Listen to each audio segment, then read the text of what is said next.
अल्लाहुम्मा सल्लि अला मुहम्मदिन व अला आलि मुहम्मदिन व बारिक वसल्लिम वसल्लि अलैहि। अस्सलामु अलैकुम, welcome back to my channel. उम्मीद करती हूँ सब खैर आफियत के साथ होंगे। मैं भी बिल्कुल ठीक ठाक अल्हम्दुलिल्लाह। आप सब के लिए दुआ गो हूँ। व्लॉग का आगाज़ करते हैं इस प्यारी सी खूबसूरत वीडियो के साथ। दुरूद पाक हमने पढ़ लिया, सलाम और दुआ ग्रीटिंग सब कर ली। And then now I am going to share with you ये खूबसूरत सा ड्रिंक आपके साथ, प्लस ये जो मैंने इंजीर भिगो के रखे थे रात को। और अगर किसी को कॉन्स्टिपेशन का मसला है, अगर किसी को विटामिन डी का इशू है कि उनका विटामिन डी जो है बहुत ही कम रहता है, तो आप ये टोटका आजमा के देखिए कि आपने 1 या 2 इंजीर, अगर छोटे साइज़ के तो 2 इंजीर आपने रात को अच्छे से वॉश करके पानी में भिगो के रखने हैं।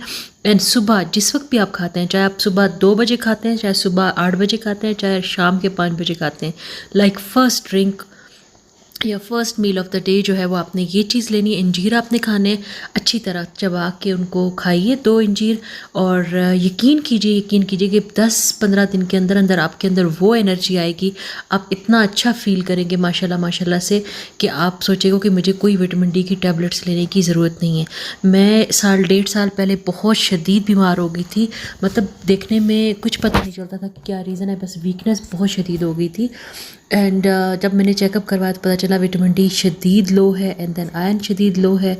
तब मुझे ये जो है वो रेमेडी बताऊँ या रेसिपी क्या बोलूँ, मतलब ये टोटका किसी ने बताया, वो डॉक्टर ही हैं जिन्होंने बताया है। और उन्होंने कहा कि जब तक आप गोलियाँ खाते, उन्होंने बड़ी खूबसूरत बात मुझे कही थी कि मैंने कहा कि आप मुझे टैबलेट्स दीजिए ताकि मेरा विटामिन डी जो है उसका लेवल सही हो जाए, अच्छा हो जाए, क्योंकि ये शदीद तरीन लो था। क्योंकि ऐसा था कि नॉर्मल लाइक 25, अब मुझे नहीं पता कि वो मेजरमेंट का उनका पैमाना क्या था, बट 25 था और मेरा 5 था। आप यहाँ से इमेजिन कीजिए 25 नॉर्मल है एंड देन मेरा 5 था। तो जब मैंने उनसे कहा कि आप मुझे अच्छी वाली टैबलेट 50,000 समथिंग वाली टैबलेट दीजिए, मुझे 10,000 और इस तरह की नहीं या 5,000 की नहीं चाहिए, देन उन डॉक्टर ने मुझे कहा कि एक बात याद रखिए, टैबलेट लेने से वक्त ही आराम आएगा और उसका कोई फ़ायदा नहीं है। जब आप छोड़ोगे वापस आपका विटामिन डी लेवल्स जो हैं वापस उतने ही गिर जाएंगे। सो मैंने सोचा, मैंने कहा अच्छा ठीक है, चले वाकई इतने टाइम से ऐसा ही, जब से टैबलेट खाना शुरू की अच्छा हो गया था। टैबलेट नहीं लेती हूँ तो नहीं ठीक रहता, और धूप में ना बैठ पाऊँ तो फिर हमारे लेवल्स जो है मेरे गिर जाते हैं।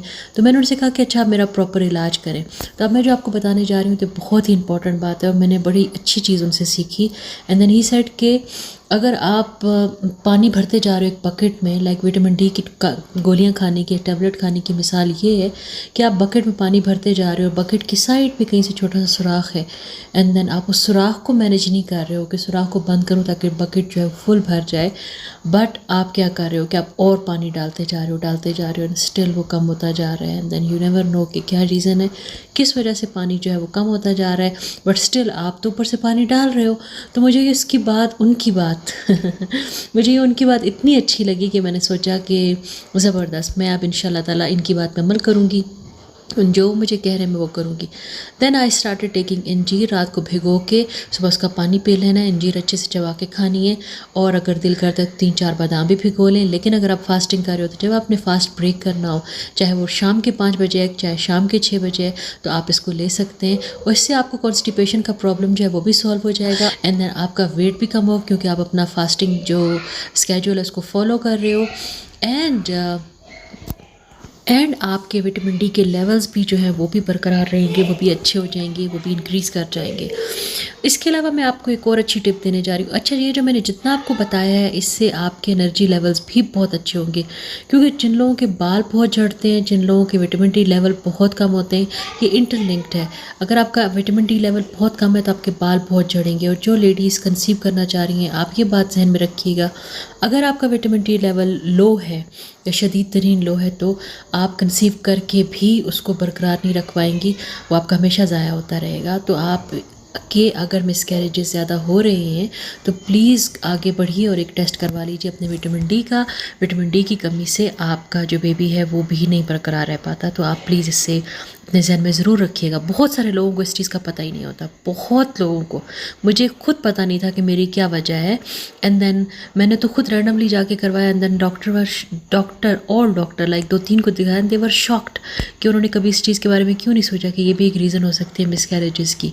सो ये मैं आपको एक बात जो बता रही थी, सारी एनर्जी लेवल्स को भी बहुत अच्छा करती है। आप बहुत ह्यूज एनर्जी लेवल का एक बड़ा चेंज फील करते हो अपनी बॉडी में।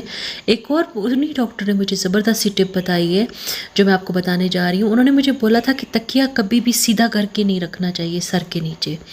और उन दिनों मेरी हालत ऐसी थी कि मैं जब चम्मच भी हिलाती थी सालन में तो मैं ऐसे हो जाती थी कि नहीं मैं नहीं हिला पा रही, या एक दो दफ़ा हिलाया मुझे क्या हो गया, मैं लेटूँ थोड़ी देर, मैं खड़ी नहीं हो पा रही हूँ, मैं ऐसी हो गई थी।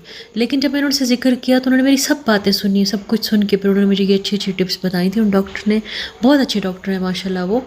एंड देन उन्होंने मुझे कहा था कि तकिया सर के नीचे कभी भी सीधा नहीं रखना, जैसे हम सीधा ले डाउन करके अपना तकिया रखते हैं ऐसा नहीं, तकिया खड़ा करके आपने, उन्होंने मुझे टिप बताई कि तकिया खड़ा करके आपने गर्दन के नीचे रखना है।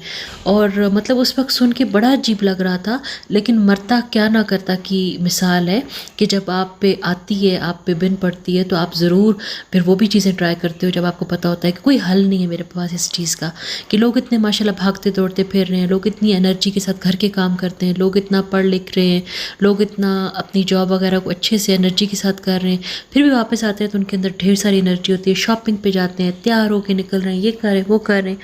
और मैं थी कि मैं बस पड़ी रहती थी, बस मैं थोड़ा सा उठती थी फिर मैं कहती थी नहीं लेट जाऊँ, मेरे अंदर इतनी हिम्मत नहीं है। और मैं सोचती थी शायद मेरा ही कोई कसूर है, शायद मैं ही ऐसी हूँ, मैं ही लेज़ी हूँ। लेकिन मुझे पता नहीं था कि इनके पीछे कितनी बड़ी वजूहात हैं जिसकी वजह से मेरे साथ ऐसा हो रहा है। तो इससे एक और सबक भी ये निकलता है, कभी अपने आप को इस तरह इल्ज़ाम ना दिया करें, अभी कभी अपने आप को, क्योंकि पता है आप जब अपने आप को मेरा कसूर की गर्दान ठहराते हैं, मैं नहीं कहती नहीं कहना चाहिए, अच्छी बात होती है, लेकिन हर बात में नहीं, सेहत के मामले में बिल्कुल भी नहीं। अगर आप खामखा सुस्ती फील कर रहे हो, खामखा वीकनेस फील कर रहे हो और एंजाइटी नहीं है, डिप्रेशन नहीं है, सैडनेस नहीं है, तो कोई वजह होगी, कोई बात है जिसकी वजह से आप उठ नहीं पा रहे हो, कोई बात है जिसकी वजह से आपकी बॉडी जो वीक फील कर रही है। सो उन्होंने मुझे जो टिप बताई, उन्होंने कहा था कि तकिया आपने सर के नीचे खड़ा करके रखना है।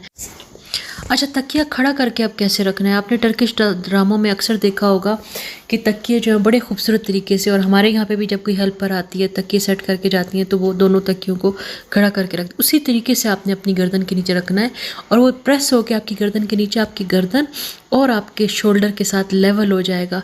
और उन्होंने मुझे एक और चीज़ बताई, बड़े काम की। उन्होंने कहा कि तकिया सर के नीचे रखते ही नहीं है, और जितने लोग ऐसा कर रहे हैं तो उसका मतलब है बहुत गलत कर रहे हैं, तभी उनको इतनी वीकनेस फील होती है, तभी उनके सर को जो है ब्लड की सप्लाई जो है वो अच्छे से नहीं मिल पाती। एंड देन उन्होंने मुझे ये टिप बताई, और स्टार्टिंग में बड़ा ही अजीब लगता था कैसे तकिया करके ऐसे खड़ा करके गर्दन के नीचे रखना, बट जब मैंने इस चीज़ को स्टार्ट किया तो मतलब एक दो दिन मेरे लिए मुश्किल था इसको अडाप्ट करना, कि एक नई चीज़ थी। नॉर्मल तकिया ले डाउन जैसे करके हम रखते हैं वो तो हर कोई कर लेता है, लेकिन करके सोते हैं हम, हर बंदा ऐसे ही सोता है, बट तकिया खड़ा करके लाइक मतलब लंबाई में ऐसे, मैं कैसे बताऊँ, like vertical not horizontal, vertical position में आपने रख के अपनी गर्दन के नीचे रखना है। एंड देन आपको सोना है। 2-4 दफ़ा आपको थोड़ा सा फील होगा ऐसा, 2-4 दिन, उसके बाद इतने हैबिचुअल हो जाओगे कि आपको इसके बगैर नींद नहीं आएगी, और माशाल्लाह माशाल्लाह आपके एनर्जी लेवल्स इतने अच्छे हो जाएंगे। तब उन्होंने मुझे बताया था कोई ऐसी नर्व है जो वो पिंच हो जाती है जब आप उस तरह सोते हो, उसको ब्लड सप्लाई नहीं मिल रहा होता, और कुछ ऐसी नर्व जब आप ऐसे तकिया रख से सोते हैं तो आपकी जो नर्व्स हैं जिनको वो ब्लड सप्लाई मिलना चाहिए उनको वो सारा मिलता है, खून, एंड देन ब्लड सर्कुलेशन अच्छा होता है, एंड देन आप बड़ा अच्छा एनर्जेटिक फील करते हो। तो वाकई ये तो मैंने पर्सनली करके देखा है। जिन दिनों में एनर्जी लेवल लो फील करी तो मैं स्पेशल नोट करती हूँ मैं तकिया कैसे रख रही हूँ। एंड मैं अपने हस्बैंड से भी कहती हूँ कि आप ऐसे तकिया रखें ना, सर के नीचे ना रखा करें, अपनी गर्दन के नीचे रखा करें, नेक के नीचे उसको सेट करें, और इतना बड़ा तकिया ना रखें। जिन लोगों को 2-2 तकिए रख के सोने की आदत है प्लीज़ वो भी अपनी हैबिट चेंज करें। तो कुछ ऐसी चीज़ें हैं। मल्टीविटामिन्स बहुत अच्छे हैं, लेकिन मैं आपको एक बात बताऊं, कभी कभी आपके मल्टीविटामिन्स रोज़ लेना भी रायगा जाता है। क्यों रायगा जाता है? कभी आपने सोचा है कि आप रोज़ फोलिक एसिड खा रहे हो, आप रोज़ विटामिन डी खा रहे हो, आप कैल्शियम, मैग्नीशियम, आप विटामिन सी, सारी चीज़ें खा रहे हो, फिर भी आप कहते हो कि पता नहीं मेरे अंदर एनर्जी क्यों है? तो आज मैं बताती हूँ इस बात का भी आपको एक राज। आज सारी वीडियो जो है राजों वाली वीडियो है, लेकिन चले अच्छा हो गया है, किसी न किसी का तो भला हो जाएगा वीडियो सुन के। अच्छा, आप जब ये सारी चीज़ें ले रहे होते हो और फिर भी आपको फ़ायदा नहीं हो रहा था, इसका मतलब है कि आपका जो टमी है वो साफ़ नहीं है। आपके टमी में इतने टॉक्सिन्स हैं, इतने टॉक्सिन्स, इतना ख़राब है कि वो कोई भी अच्छी चीज़ जो है ना उसको आपके इंटेस्टाइन्स जो हैं वो उसके एब्जॉर्ब नहीं करने दे रही हैं। बड़ी आँच छोटी आँच, इनका अपना एक रोल होता है। पहले ज़माने में क्या होता था, पहले ज़माने में कभी भी आटा छान के नहीं खाया जाता था, उसमें छिलका होता था। छिलका जो है वो कुदरती लाइक नेचुरल एक ऐसी उसमें प्रॉपर्टीज़ हैं कि वो आपकी इंटेस्टाइन को साफ़ कर देता है, आपकी आंतों को अच्छी तरह क्लीन कर देता है। लेकिन जब आपने ये चीज़ें खाना छोड़ दी तो आप खुद सोचें कि अब आपको बिल्कुल सॉफ्ट फूड खा रहे हैं, अच्छा आपके खानों में कुछ ऐसा नहीं है जो आप हम छिलके वाली चीज़ें नहीं खाते हैं, तो हमारी जो आंतें हैं वो उस तरह साफ़ नहीं है। तो आपने क्या करना है, थोड़ा सा इसबगोल लेना है, आपने थोड़ा सा चिया सीड लेना है, आपने इनको रात को भिगो देना है, आप सुबह के टाइम लीजिए। जिन लोगों को मल्टीविटामिन्स ले के भी कोई अफाका नहीं है वो ये करके देखें। आपने 6-7 दिन तक अपना पेट साफ़ करना है और उसके बाद ये चीज़ें लेते रहने हैं। उसके बाद आपने मल्टीविटामिन स्टार्ट करने हैं। यकीन कीजिए कि आपकी बॉडी बेस्ट पोजीशन में होगी कि इन सारे मल्टीविटामिन्स को एब्जॉर्ब करने की खुसूसियत उसके अंदर आ जाएगी, उसके अंदर वो सलाहियत आ जाएगी। या बड़ा मुश्किल होता है English Urdu, like you see you need to choose words from Urdu, कौन सा वाला अच्छा वाला उर्दू का वर्ड है जो इस सेंटेंस में मुझे फ़िट करना है और कौन सा इंग्लिश वाला है जो इसको बड़े अच्छे से एक्सप्लेन कर पाएगा। लेकिन मैंने आज आपको बड़े ही राज की बातें बताई हैं। ये वो बातें हैं जब मैं सोच रही थी पता नहीं लोग कैसे ज़िंदगी जी रहे हैं, पता नहीं मैं तो इस एज में इतनी वो हो चुकी हूँ कि मुझसे आगे ज़िंदगी पता नहीं मेरी कितनी है, मुझसे जी पाएगी या नहीं जी पाऊँगी, मैं ये ज़िंदगी गुजार पाऊँगी नहीं गुजार पाऊँगी। यानी मेरी सेहत की वजह से मेरे अंदर मैं ऐसी हो गई थी। लेकिन ये 4-5 चीज़ें ऐसी हैं और साथ में उन्होंने मुझे एक और चीज़ रेकमेंड की थी कि अल्लाह ताला ने इंसान की बॉडी को इस तरह बनाया है कि वो बग़ैर हरकत किए सही नहीं रह पाती। पहले ज़मानों में क्या होता था, इतने ऊंचे नीचे रास्तों से इतना ढेर ढेर चलना, आप कुल्हाड़ी लेके जा रहे हो, आप दिन भर की लकड़ियाँ काट के सुबह लेकर आ रहे हो, आप घर में अगर खातून है तो मसाले पीस रहे हैं, आप पहले गंदम पीसते हैं, गंदम पीस के खाना तैयार होगा, आटा तैयार होगा, उसके बाद सारे मसाले बारी बारी पिसने होंगे। और वो मतलब इतनी एक्टिविटीज़ होती थी, ढेर सारा झाड़ू लगाना, ढेर सारी क्लीनिंग करना, पता नहीं वो मिट्टी के ढेर सारे लेप करना दीवारों को, चूल्हे साफ़ इतने अच्छे अच्छे से करना, गायों का काम करना, गायों को मतलब घर में जो आपके जानवर है उनकी चीज़ें, उनके सारा कुछ संभालना करना। तो आपका इतना कुछ होता था कि आपकी बॉडी ऑटोमेटिकली एक्टिव होती थी और उसको जो चीज़ चाहिए थी वो मिल जाती थी, तभी लोग इतने सेहतमंद थे। तो अब क्या है कि अब उन्होंने डॉक्टर ने मुझे समझाया कि हमारी बॉडी जब तक आप उसको 30 से 45 मिनट तक हर रोज़ minimum, this is like minimum, इससे ऊपर तो आप घंटा भी कर सकते हो। आप अच्छे से कोई एक्टिविटी जैसे आपका सांस फूले, अब वो नहीं करोगे तो आपकी बॉडी बीमार होगी, क्योंकि नेचर अल्लाह ताला ने इंसान को बनाया ही ऐसा है, उसकी रिक्वायरमेंट है। तो आप ये सोचिए कि हमारी एक टीचर है, वो मुझे कहती हैं कि इतनी पतली हैं, इतनी पतली हैं, इतनी पतली हैं कि मैं शुमार नहीं कर सकती माशाल्लाह माशाल्लाह से।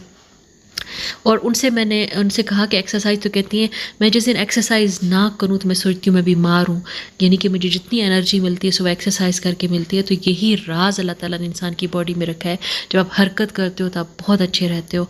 तो प्लीज़ आप लोग भी अपना एक स्केड्यूल बनाइए। रात को वॉक करना भी अच्छा है, रात के खाने के बाद, लेकिन जो लोग सुबह के खाने के से पहले या दिन भर के काम की शुरुआत से पहले नमाज कुरान पाक के बाद अच्छी सी एक वॉक ले लेते हैं, अच्छी सी एक एक्सरसाइज कर लेते हैं, साइकिलिंग करते हैं, एलिप्टिकल पे कुछ अच्छा सा कर लेते हैं, स्टेप पे थोड़ा सा दौड़ते हैं, कुछ भी ऐसा करते हैं जैसे उनका सांस फूले, उनको थोड़ा सा पसीना आए, उनको बात करने में मुश्किल हो तो इट्स मीन आपकी बॉडी जो है वो स्ट्रगल कर रही है या कोशिश कर रही है, ब्लड सप्लाई करने में लगी हुई है, तो इट्स मीन आप ठीक जा रहे हो। सो आज की वीडियो भी मैंने सुबह अपलोड की थी, अब ये वाली वीडियो जो है मेरी कल अपलोड होगी, आई मीन लाइक पब्लिक होगी। सो उसमें भी आपको फील हो रहा होगा मुझे बहुत सांस फूल रहा है, तो that was good for me, मेरे लिए बहुत अच्छा है, उसमें अच्छा इंडिकेशन ले लेती हूँ कि हाँ ठीक है, इस मीन कि जो मेरी बॉडी को चाहिए इस वक्त मिल रहा है। तो आप लोग भी, उम्मीद करती हूँ जितनी सारी मैंने बातें बताई, मैंने ढेर सारा बोला है आज की वीडियो में। हालांकि इसमें पीछे जो है वो वॉइस ओवर करने के लिए वीडियो नहीं बनाई थी, बड़ी अच्छी सी वीडियो थी ये, लेकिन मुझे ख्याल आया कि फहमीदा अच्छी सी एक वीडियो बना लो। जब आपके एनर्जी लेवल लो होते हैं तो किसी जो आप चीज़ें करती हो और अच्छा फील करती हो तो आप किसी और को भी बताओ ताकि वो भी अच्छा फील करें और वो भी ज़िंदगी की इस प्यारी सी नेमत का भरपूर फ़ायदा उठाएं। ज़िंदगी बहुत ही खूबसूरत है, लेकिन यकीन कीजिए सिर्फ उन्हीं लोगों की खूबसूरत है जो अल्लाह ताला के बताए हुए रास्ते पे चलते हैं, जो अल्लाह ताला के बताए अहकामात को मानते हैं और जो अल्लाह ताला की बनाई हुई इस नेमत को भरपूर सेहतमंद रहकर एंजॉय करते हैं। मैं यकीन कीजिए ये लफ्ज़ ऐसे नहीं कह रही हूँ, क्योंकि मेरी सेहत बहुत अप एंड डाउन रहती है। तो जब मेरी सेहत जिस दिन ख़राब होती है तो उस दिन मुझे पता चलता है कल वाला दिन कितना अच्छा था, और जिस दिन अच्छी होती है तो मैं सोचती हूँ या अल्लाह पाक आज आपने मुझे कितना खूबसूरत दिन अता किया है, कितना खूबसूरत मुझे एनर्जी लेवल्स दिए, मेरी सेहत कितनी अच्छी थी कि मैं ये भी कर पाई, मैं वो भी कर पाई। सो जिस दिन आपकी सेहत अच्छी हो अल्लाह ताला का लाख लाख शुक्र अदा कीजिए, और वो सब कीजिए जिससे आप अच्छी सेहत हासिल करके, अच्छी सेहत पा के अल्लाह ताला की खूब अच्छे से इबादत कर सकें और अल्लाह ताला का खूब अच्छे से शुक्र अदा कर सकें और अल्लाह ताला की इस खूबसूरत दी हुई नेमत का भरपूर फ़ायदा उठा सकें। उम्मीद करती हूँ आपको मेरा छोटा सा बहुत लंबा सारा व्लॉग अच्छा लगा होगा, और इन बातों को बिल्कुल आपने इग्नोर नहीं करना, ये बिल्कुल सीरियस होकर मैंने आज से अपनी ज़िंदगी के सारे जो कामयाबी वाले, जो सेहत की कामयाबी के राज जिससे मुझे फ़र्क पड़ा मैंने आपसे शेयर किए। और आपसे इजाज़त चाहती हूँ, अगली वीडियो में मिलते हैं। वीडियो अच्छा लगे तो लाइक कर दीजिए। टेक केयर, अल्लाह हाफिज़।